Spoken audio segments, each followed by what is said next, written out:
کہتے ہیں نماز میں ذکر، قرآن کی تلاوت، رکوع، سجدہ، قیام، قعدہ وغیرہ فعال ہوتے ہیں، تو ذکر اللہ تعالیٰ کے ساتھ مناجات اور سرگوشی، تو ذکر اللہ کے ساتھ مناجات اور سرگوشی ہے.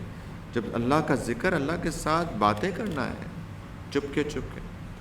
ذکر کے دو ہی مقاصد ہو سکتے ہیں، یا تو اللہ سے خطاب اور گفتگو ہے، یا اس کا مقصد حروف اور الفاظ کی ادائیگی سے زبان کا امتحان ہے کہ وہ ان الفاظ کی ادائیگی کا عمل کر کے مشقت اٹھائے، یا تو تھکے یا اللہ کو یاد کرے. ظاہر بات ہے دوسری صورت یعنی زبان کا امتحان باطل ہے، اس لیے زبان کو بلا سوچے سمجھے حرکت دینا اور بولتے چلے جانا غافل کے لیے بھی آسان ہے، اس میں کسی قسم کا کوئی امتحان نہیں ہے. معلوم ہوا کہ ذکر کا مقصد وہ الفاظ ہے جس کے ذریعے سے نمازی گفتگو کر رہا ہوں اللہ سے. گفتگو اسی وقت ہو سکتی ہے جب وہ اپنے ما فی الضمیر یعنی دل کی بات کو الفاظ کا جامہ پہنا کر ظاہر کر دیں، اور اپنے ما فی الضمیر کو اسی وقت ظاہر کر سکتا ہے جب وہ غافل نہ ہو اور اس کا دل حاضر ہو اور سمجھ رہا ہو وہ کیا کہہ رہا ہے. تو اللہ سے اپنے اس قول اہدنا الصراط المستقیم میں کسی چیز کا سوال کرے گا، اور جب دل ہی غافل ہو پھر بس پڑھ رہے ہیں الحمدللہ رب العالمین الرحمن الرحیم مالک یوم الدین ایاک نعبد و ایاک نستعین اهدنا الصراط المستقیم. کیا کر رہے ہو میرے بھائی؟ یہ کیا ہے؟ زبان تھکا رہے ہو اپنی. بس یہ میں ان کی بات کر رہا ہوں اس کو سمجھانے کے لیے. یہ کیا ہے؟ زبان تھکا رہے ہو؟ یہ کوئی ما فی الضمیر بیان کر رہے ہو؟ اپنے دل کا حال اللہ سے مانگ رہے ہو، اللہ اهدنا الصراط المستقیم، سیدھا راستہ دکھائیے، صراط الذین انعمت علیہم غیر المغضوب علیہم ولا الضالین.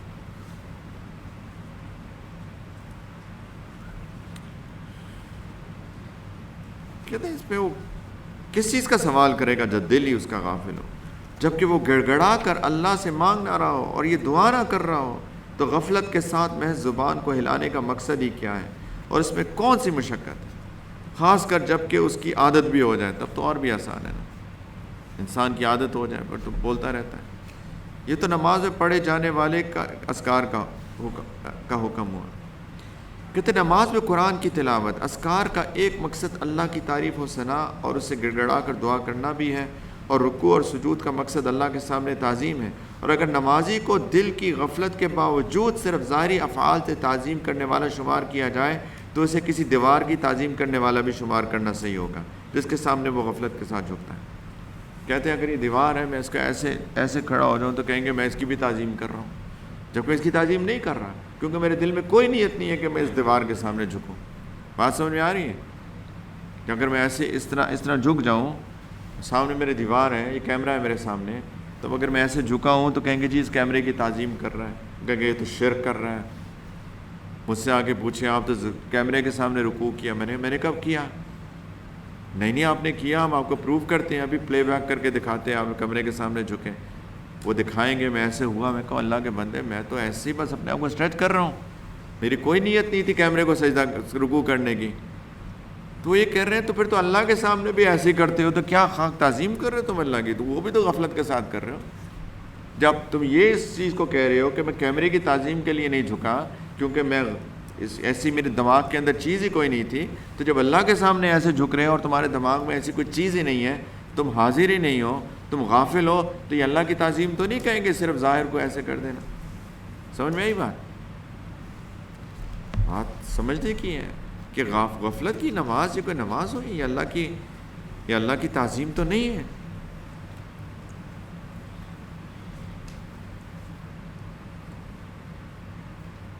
معلوم ہوا کہ غفلت کے ساتھ صرف جھکنا تعظیم نہیں ہے اور باقی رہے گی صرف اس کے سر اور پشت کی حرکت. تو ظاہر بات ہے اس میں کوئی ایسی مشقت نہیں ہے جس سے اس کی آزمائش اور امتحان ہو جائے، اور پھر اوپر سے اس کی اس حرکت کو دین کا ستون اور کفر و اسلام کے درمیان حد فاصل شمار کیا جائے. نماز کے بارے میں اللہ نے کیا، نبی کریم صلی اللہ علیہ وسلم کیا فرمایا؟ ایک کفر اور اسلام کے درمیان حد ہے نا، دین کا ستون ہے یہ نماز. جو غفلت سے ایسے کر رہے ہیں بس کہتے یہ ستون ہے دین کا، یہ حد فاصل.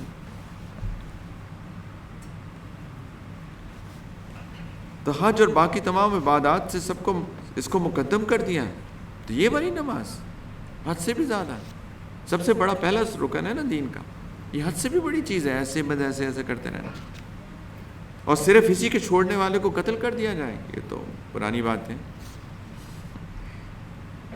کہتے میرے نزدیک نماز کو جو یہ عظمت ملی ہے اس کے ظاہری افعال کے سبب ہرگز نہیں ہے احیاء علوم الدین ہو رہا ہے، دین کے علم زندہ ہو رہے ہیں، بلکہ یہ عظمت اس سبب نماز کو ملی ہے کہ اس میں بندہ اپنے رب کے ساتھ ہم کلام ہو کر مناجات اور سرگوشی کر رہا ہے، اللہ سے باتیں ہو رہی ہیں۔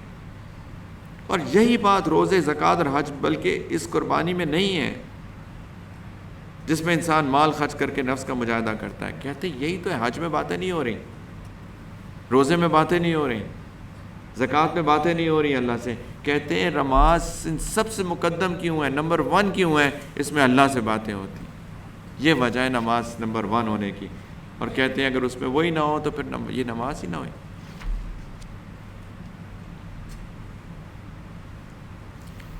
ابو طالب المکی نے سفیان ثوری رحمۃ اللہ علیہ کے واسطے سے بشر بن حارث سے نقل کیا ہے کہ انہوں نے فرمایا جس نے خشوع کے ساتھ نماز نہیں پڑھی اس کی نماز فاسد ہے۔ سیدنا حسن بصری رحمۃ اللہ علیہ نے فرمایا کہ جس نماز میں انسان کا دل حاضر نہ ہو وہ انسان کو عقوبت اور سزا کا مستحق بنا دیتی ہے، الٹا سزا ملتی ہے اس بندے کو۔ غفلت کی نماز، حسن بصری رحمۃ اللہ علیہ کا قول ہے۔ سیدنا معاذ بن جبل رضی اللہ تعالی عنہ کا فرمان ہے جسے نماز میں یہ پتہ چلے کہ اس کے دائیں اور بائیں جانب کون ہے، اس کی نماز نہیں ہوئی۔ اب سوچیں ان لوگوں کی نماز کیسی ہوتی ہوگی، تو اپنے مشاہدے اور اپنی کیفیات کی بیس پہ باتیں کر رہے ہیں نا یہ۔ جس کو پتہ ہو کہ یہاں کون کھڑا ہے اور یہاں کون کھڑا ہے، وہ کہتے ہیں کہ اس کی نماز ہی نہیں ہوئی۔ وہ تو اپنی کیفیات کے مطابق یہ ساری کی سارے باتیں کر رہے ہیں کہ تمہیں پتہ کیسے چل گیا تمہارے دائیں کون ہے تمہارے بائیں کون؟ ہمیں تو یہی پتہ ہوتا ہے آخر میں کون ہے۔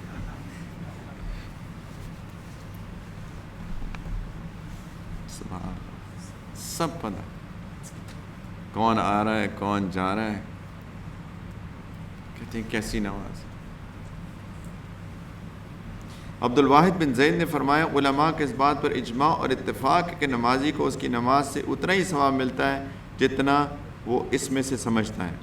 اس حوالے سے فقہاء کرام اور علماء کے اتنے اقوال ہیں کہ ان کو شمار میں نہیں لایا جا سکتا۔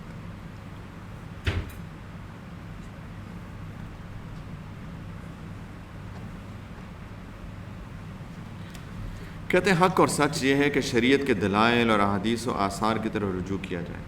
آثار تو نماز میں دل کے حاضر ہونے کی شرط پر واضح ہیں کہ اس کے بغیر نماز نہیں ہوگی، لیکن تمام اوامر میں انسان کے قصور کو مد نظر رکھتے ہوئے فتویٰ دیا جاتا ہے، اس لیے تمام لوگوں پر پوری نماز میں دل کے حاضر ہونے کی شرط لگا دینا ممکن نہیں ہے۔ اس سے تقریباً تمام لوگ عاجز ہیں۔ یہ نہیں ہوتا عام لوگوں میں، ہم جیسوں میں، کہ اول تا آخر تکبیر سے سلام تک ایک لمحے کے لیے خیال بھی نہ آئے، ورنہ اگر فتویٰ لگا دیتے نماز نہیں ہوتی تو ہم میں سے کسی کی نماز نہ ہوتی۔ جب اس ضرورت کی بنا پر پوری نماز میں حاضری قلب کی شرط لگانا ممکن نہیں رہا تو اس لیے ہم امید کرتے ہیں کہ پوری نماز کو غفلت کے ساتھ پڑھنے والا شخص بالکل ہی نماز نہ پڑھنے والے کی طرح بھی نہیں ہے۔ اس سے لوگ یہ بھی نہ کہیں بھی مجھے تو نماز میں، یہ شیطان یہ بھی آگے کہتا ہے کیا فائدہ جی نماز کا، ایسے نماز پڑھتے ہی نہیں ہے، یہ بھی نہ کریں، ٹک مارک تو لگا دینا کم از کم، لیکن پھر بھی یاد رکھیں میرے بھائیوں، نمازی بھائیوں، کہ نماز اس پہ اکتفا مت کریں، محنت کریں اپنی نماز پہ۔ بہرحال اس نے ظاہری طور پہ نماز پڑھنے کا اقدام تو کیا، اور ایک لمحے کے لیے صحیح اس نے دل کو حاضر بھی کیا۔ اس کی مثال ایسے ہی ہے جس طرح کسی آدمی نے بھولے سے بے وضو ہو کر نماز پڑھ لی، اس کی نماز اللہ کے نزدیک باطل ہے، وضو ہی نہیں کیا اس نے، لیکن اس کے نماز کے جس نے بھولے سے بے وضو ہو کر نماز پڑھ لی، یعنی اس کو پتہ ہی نہیں چلا وضو ٹوٹ گیا ہے اور نے نماز پڑھ لی، وضو نہیں تھا اس کا اصل میں، اس کو نہیں پتہ، کہتے اس کی نماز اللہ کے نزدیک باطل ہے، یعنی اصل میں تو باطل ہے، وضو کے ساتھ نماز ہے، لیکن اس کو نماز کے افعال ادا کرنے کا اجر تو ملے گا، رائٹ؟ کیونکہ اس کو نہیں پتہ، اس نے غفلت میں نماز پڑھی ہے کہ اس کا وضو نہیں تھا۔ اس کے ساتھ ہمارا فقہا کی مخالفت کا ارادہ نہیں جنہوں نے غفلت قلب کے ساتھ بھی نماز کے صحیح ہونے کا فتویٰ دیا ہے، کیونکہ فتوے کی ضرورت ہے۔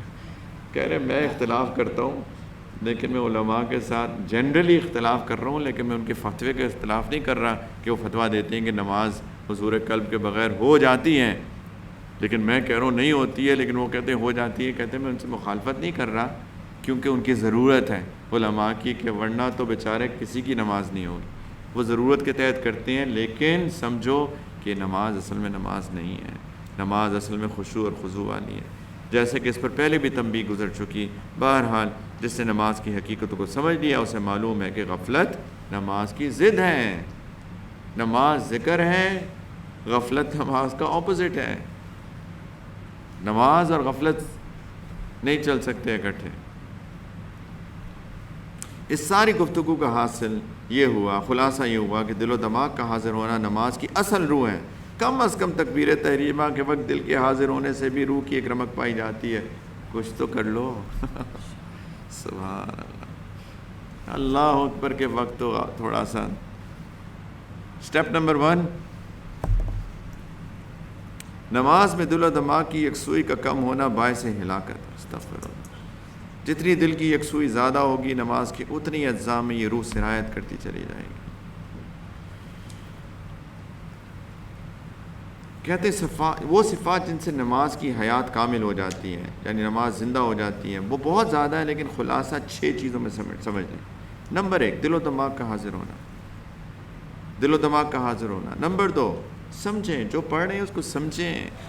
میں نہیں دوبارہ پوچھتا، لیکن بدقسمتی سے میں نے اپنی ایک ریلیٹیولی سینئر کلاس سے پوچھا، بھائی سبحان اللہ کا مطلب بتا دو، اور میں پتہ نہیں کتنی دفعہ بتا چکا ہوں، ان کو سبحان اللہ کا مطلب نہیں آتا.